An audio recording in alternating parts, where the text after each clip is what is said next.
Hello and happy Tuesday, my Herbstars. I come to you today to read you the story, Miss Nelson is Missing. On Tuesdays, we normally go to our Budding Bookworms Distance Learning Opportunity, and we've been reading this book, Miss Nelson is Missing, with Miss Grayson. Well, we never got to finish, so I'm going to finish it for you. Do you remember the students and how naughty they were behaving? Miss Nelson said something will have to be done, and then Miss Viola Swamp showed up.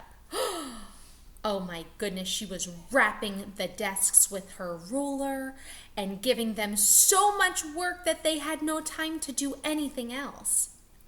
Let's read the whole story, Miss Nelson is Missing, by Harry, Allard, and James Marshall.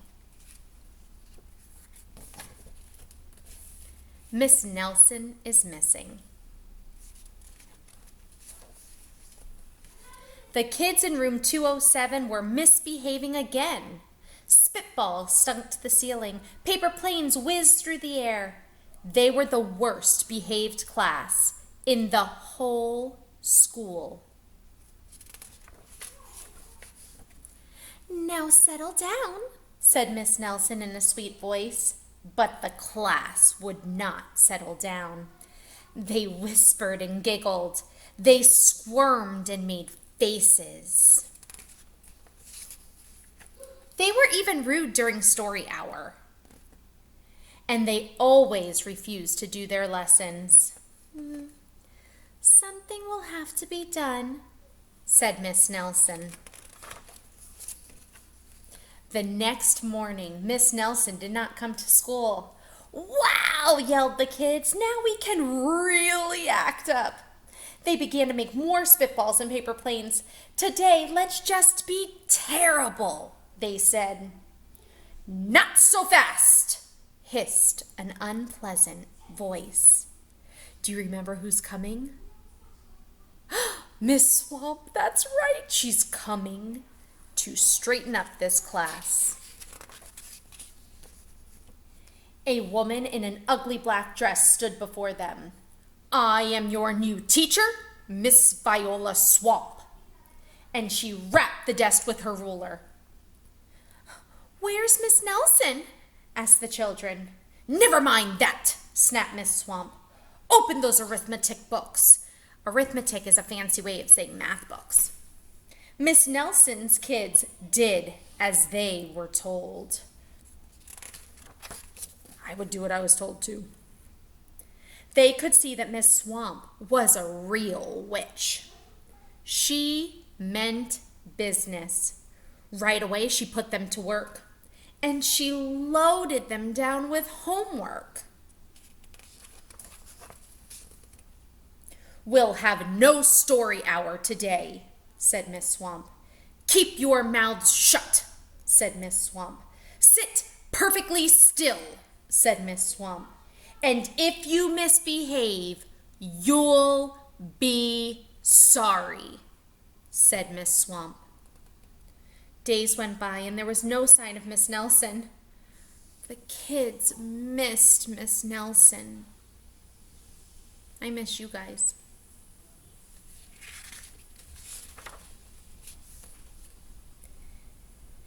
"Maybe we should try to find her," they said. Some of them went to the police. Detective McSmog was assigned to the case. He listened to their story. He scratched his chin. He said. "I think Miss Nelson is missing." Detective McSmog would not be much help.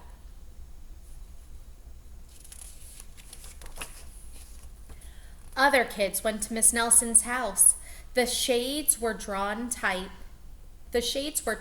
drawn, and no one answered the door. In fact, the only person they did see was the wicked Miss Viola Swamp coming up the street. "If she sees us, she'll give us more homework." They got away just in time. "Maybe something terrible happened to Miss Nelson. Maybe she got gobbled up by a shark," said one of the kids. But that didn't seem likely. Do you think she got eaten by a shark? I don't think so either. Maybe Miss Nelson went to Mars, said another kid. But that didn't seem likely either. Do you know what planet that is? And look, I bet you can tell me what state that is. That's Florida. It's always easy to find because it's a peninsula. I know, exclaimed one know-it-all. Maybe Miss Nelson's car was carried away by a swarm of angry butterflies. But that was the least likely of all. Could butterflies take a car? The kids in room 207 became very discouraged. It seemed that Miss Nelson was never coming back, and they would be stuck with Miss Viola Swamp forever. They heard footsteps in the hall. "Here comes the witch," they whispered.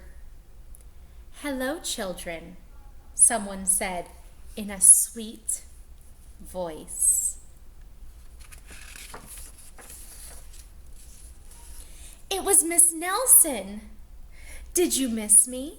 she asked. "We certainly did," cried all the kids. "Where were you?" "That's my little secret," said Miss Nelson.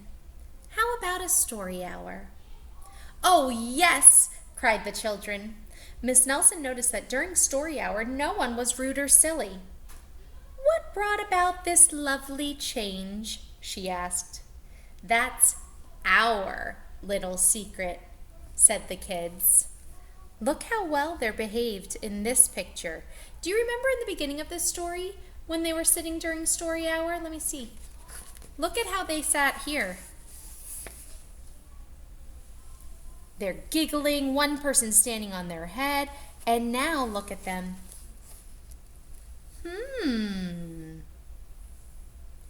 That's a nice change. Mrs. Herbster would be proud of you sitting like this. Back home, Miss Nelson took off her coat and hung it in the closet, right next to an ugly black dress. When it was time for bed, she sang a little song.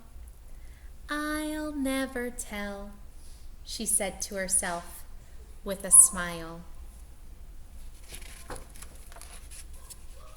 P.S. Detective McSmog is working on a new case. He is now looking for Miss Viola Swamp. So Miss Swamp is now missing. But I want to go back to the picture of Miss Nelson's bedroom. She said, "I'll never tell." And it said when she hung up her coat, she hung it in a closet next to an ugly black dress. Now, Detective McSmog might not be a good detective, but maybe you guys could be. Let's look at the picture and see what the author is telling us through the picture. So we have this ugly black dress. Maybe we saw that ugly black dress before.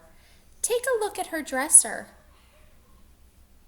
I see some black eyelashes and some black lipstick, and this looks like a big ugly nose. I also notice a box in her closet. Now, I don't recognize those letters. Let me see if I turn it upside down, what I might discover. Do you see it? It says W-I-G, wig. Wig. Do you think that Miss Nelson could be Miss Swamp? Do you think that she was the substitute teacher?